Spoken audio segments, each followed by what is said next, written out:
नमस्कार, मी दीपक राऊत तुमचे स्वागत करतो आजच्या शेअर मार्केट अपडेटमध्ये. आज मार्केटनं सुरुवात पॉझिटिव्हमध्ये गेलेली.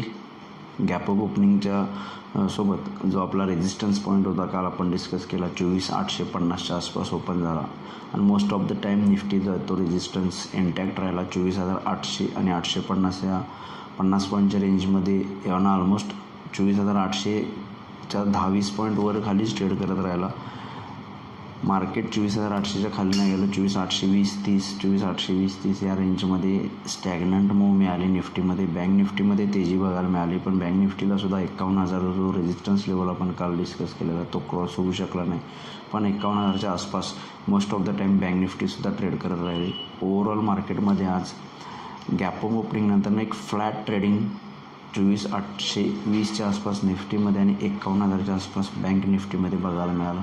फारसं काही वदगड किंवा मुवमेंट मार्केटमध्ये झालं नाही. एक कंटाळवाणा ट्रेडिंग सेशन्स आपल्याला बघायला मिळाला म्हणावं लागेल, पण आपल्या ज्या रेजिस्टन्स लेवल आपण काल डिस्कस केलेलं त्याच्यामध्येच इंटॅक्ट राहिलं. FIDIच्या ॲक्टिव्हिटीमध्ये काल FIDIने 800 करोडचं विकले, DIने 3100 करोडचं बाय केलं आहे.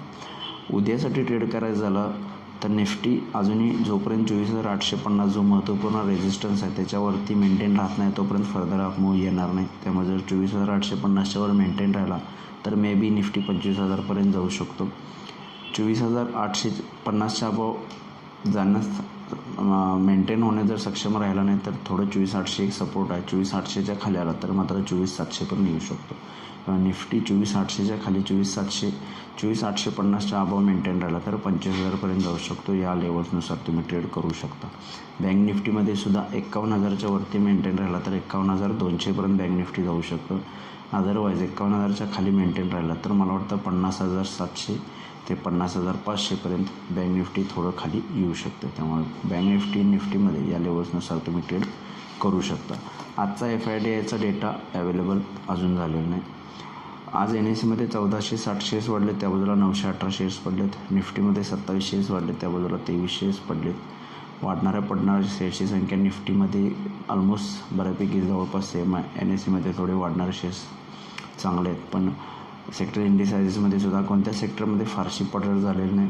बँक्स, FMCG आणि मेटल सेक्टरला चांगली तेजी बघायला मिळाली. बाकी सेक्टर्स थोडे बऱ्यापैकी फ्लॅटच क्लोज झालेत. ग्लोबल मार्केटचा आढावा घ्यायचा झालं तर युरोपियन मार्केट जे आहेत ते 10-20 पॉईंट पॉझिटिव्हमध्ये आहे. डाऊ फ्युचर्ससुद्धा जवळपास 10 पॉईंटच पॉझिटिव्ह आहे, फ्लॅट आहे. मार्केटला काल फेडचे मीटिंग मायन्यूट्स आले, पण त्याचा फारसा काही इम्पॅक्ट राहिला नाही, कारण US मार्केटमध्ये आज आणि उद्या गुरुवार आणि शुक्रवार जॅक्सन होल मीटिंग आहे.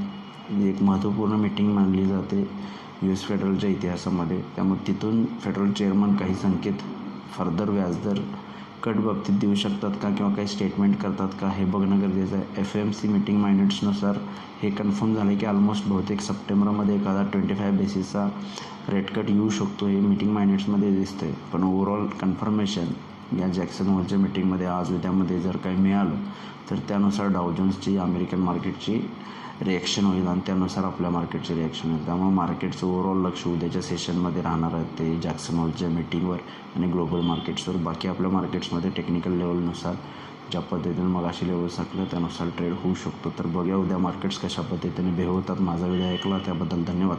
माझा व्हिडिओ जास्तीत लाईक करा, शेअर करा, माझ्या चॅनल सबस्क्राईब करून डेली अपडेटसाठी बेल आयकॉनला क्लिक करा. धन्यवाद.